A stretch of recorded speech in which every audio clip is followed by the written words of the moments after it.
Today's checklist is sponsored by Intracellular Therapies. We are back now with today's checklist. May is Mental Health Awareness Month, so we are sharing some do's and don'ts when it comes to improving your mental health. So here to help is board-certified psychiatrist Dr. Sue Varma. Good morning. Good morning. Okay, so I feel like it's hard to get the conversation started at first, whether it's with a friend or family member or with a doctor. How do you get that conversation started? Yes. So the first thing I would say is don't bottle it up. It actually requires more energy, mental energy, to suppress a negative emotion than it is to release it, whether in talking or whether writing in your journal. The other thing I would say is when you talk to somebody, be very clear about what it is that you're looking for. Do you just want someone to listen to you or actually looking for advice? Oh, that makes a big difference. Yes, because we know that unsolicited advice end up making us feel incompetent, undermines our intelligence. Of course, I know what to do. I just need someone to listen to me. And then if you're trying to withdraw somebody out of their shell, you want to ask open-ended questions and also ask them, what do you want me to do? Do you want me to brainstorm solutions with you or do you want me to just listen? And put your phone away and give them eye contact and attention. Okay. So if you're on the receiving side of it, how do you go about listening to someone unload on you instead of just saying, it's fine, it's going to be all right, you'll come out the other side? Like, what are you supposed to say? Yes, so that is a don't. When we tell somebody you'll be fine, it's okay, it's dismissive. It says, I don't want to hear what you have to say. I don't have the emotional bandwidth. I don't have the right answers. Instead, what you want to say is, tell me more. When we are judgmental, we create difference between us and the other person. We say, I've never been through what you've been through. I don't know what you're talking about. Why do you have all these problems? I never had them when I was your age, when I was in your situation. You don't want to do that. You want to offer tangible support, which means, what can I do for you? Do you need me to do some research for you? If you're moving, should I help you? Do you want me to look into possible job opportunities? I know someone who can help you with a job. So offer specific advice and then follow up, but only if they want you to.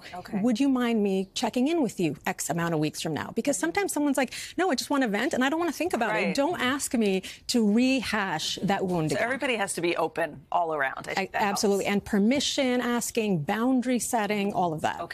So, Dr. Varma, what about the person who is going through this mental health issue? What shouldn't they do? Yes. So, number one, don't give up. A lot of times somebody says, no one understands me. No one's ever been through what I've been through. And I can guarantee you that somebody, even a professional, would understand because they've seen everything.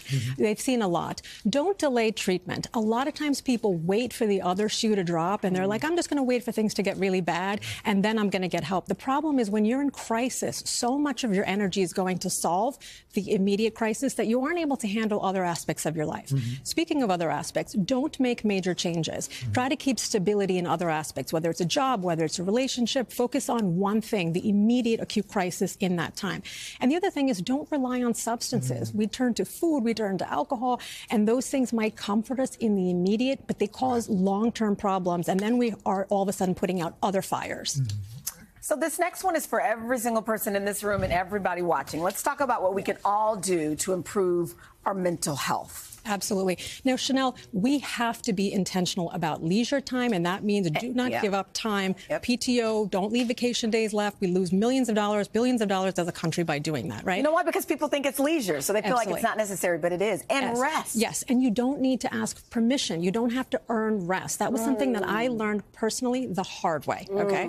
Exercise doesn't have to be about beauty and staying young. It has to do about mental health. So look at it that way. Make an effort to see people in person weekly. If you're working remote, I don't care. Have a coffee with someone. I'm going to do that right after I'm done with you guys. Self-soothe. Calming, writing in a journal, going for a walk, playing with a pet. Do something relaxing, distracting, unplugging. Binge watching is okay as long as it's not interfering in your daily life. I love it. Gratitude, spend 5 minutes a day. Thank people. I'm grateful for the opportunity to be talking to you, Chanel, talking about what I'm passionate about. So gratitude can be small, but it's meaningful. This next one is important. I even need to work on this, getting organized. I've noticed if my room is a mess, my mind is a mess. Absolutely. Seriously, like sometimes I look at my room like, oh, I need to straighten up. It's like, oh, it's because I'm just feeling all over the place. Chanel, you want to know what is true reflection of how you're feeling inside? Look at your room. See? You look at your desk. That's a reflection, right? Okay. So this is about taking a few minutes to clean your desk, to clean your space, create a Zen den, so to speak. Because so much of our outside is going to take up our energy. If you're going to look at your room and you're going to be like, oh my God, this shows how much I don't take care of myself. Plants are such a big deal. Bright colors. Look at this. Look at you. Look at Dylan. Look at that. Dr. Varma, should we ever encourage someone to get help for their mental health? I mean, I know that's a tricky conversation. Yes, absolutely, for sure. Share your own experiences. Craig, I have been to therapy, and I can tell you from both sides of the couch, it was one of the best things I ever did early on in my career. Find a therapist, offer to find a therapist, share your positive experiences. Hey, I can ask my girlfriends, where'd you get your nails done? Recommend me a hairstylist. Why can't I ask them? You're right. Share with me the name of the best therapist you ever had, the best experiences you ever had. And don't feel like you have to fix it all. We are here, we're all in this together, and we're going to get through this together. Have that mentality. The most important takeaway I came from is that you, a therapist, have actually Seen a therapist. Yeah. seen a therapist. So That's helpful. amazing. Highly, highly recommended. Thank you, Thank Doc. you so much. I appreciate it. Hey, thanks for watching. Don't miss the Today Show every weekday at 11 a.m. Eastern, 8 Pacific on our streaming channel, Today All Day. To watch, head to today.com/allday or click the link right here.